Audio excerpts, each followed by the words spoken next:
Impalement.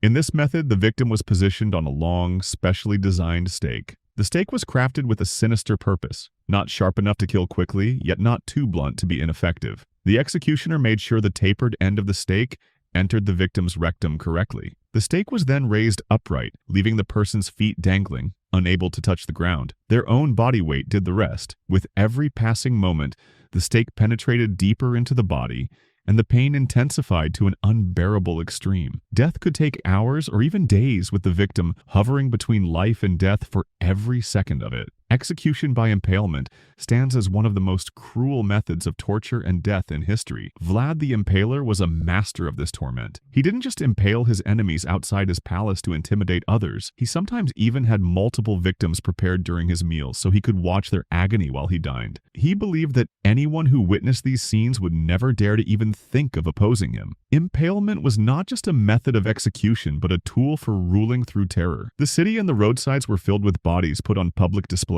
Nitric acid bath.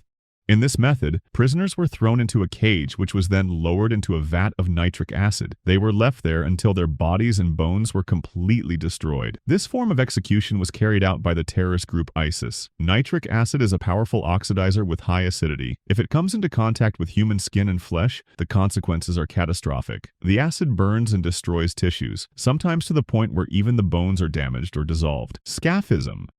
Scaphism, which means boat in Greek and is also known as the boats, was a horrific and prolonged method of execution dating back to 500 BC in ancient Persia. In this method, the victim was stripped naked and laid down between two small boats on the water, with only their head, hands, and feet protruding through holes. To attract insects, honey was smeared on their eyes, mouth, hands, genitals, and anus. They were then force-fed a mixture of milk and honey, causing severe diarrhea. The accumulated feces and urine in the confined space of the boats, combined with the sweetness of the honey, created an ideal environment for maggots and larvae to breed. These parasites would gradually burrow into the victim's body, consuming their flesh while they were still alive, leading to gangrene and severe infections. This agonizing process could last up to 2 weeks until the person eventually died from septic shock, dehydration, or starvation. Sawing.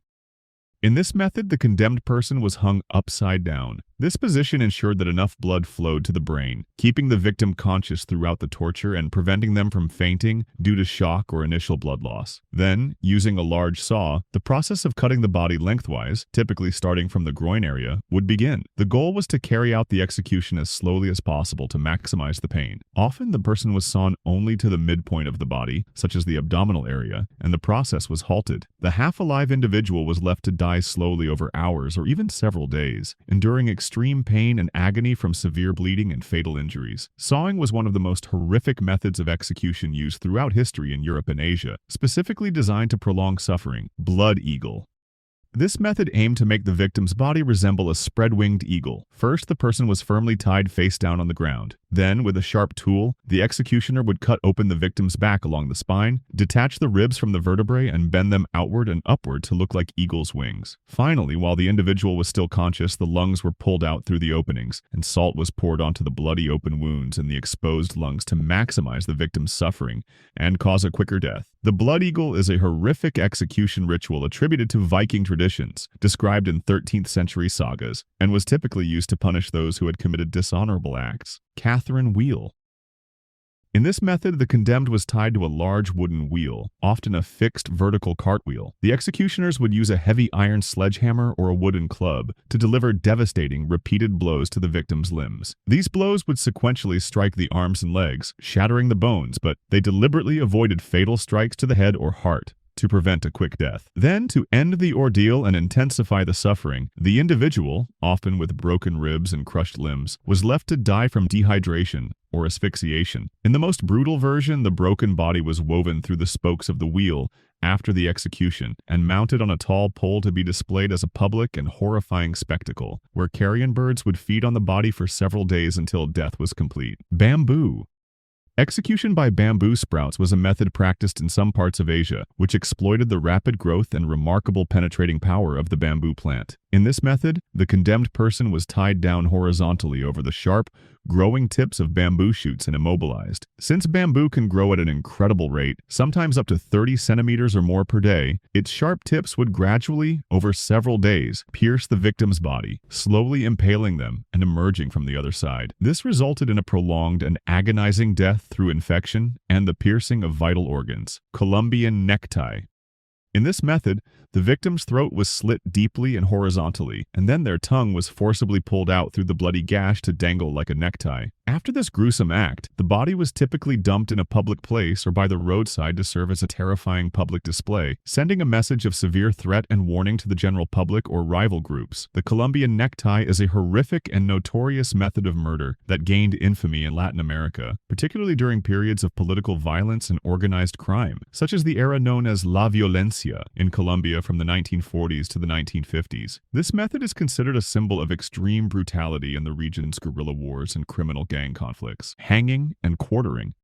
In this method, the condemned was dragged to the place of execution using a sledge or a panel called a hurdle. They were then hanged by a rope, but not to the point of complete death, only until they were nearly unconscious or on the brink of death. Next, the victim was taken down, their abdomen was cut open, and their entrails were extracted while they were still alive, burned before their eyes, and finally their head was severed. After death, their body was divided into 4 parts. These 4 quarters, along with the head, were publicly displayed as a warning in various prominent locations across England. Hanging, drawing, and quartering was a brutal and legal method of execution, primarily used in England to punish men convicted of high treason, and it was not officially abolished until 1870. Mazzatello.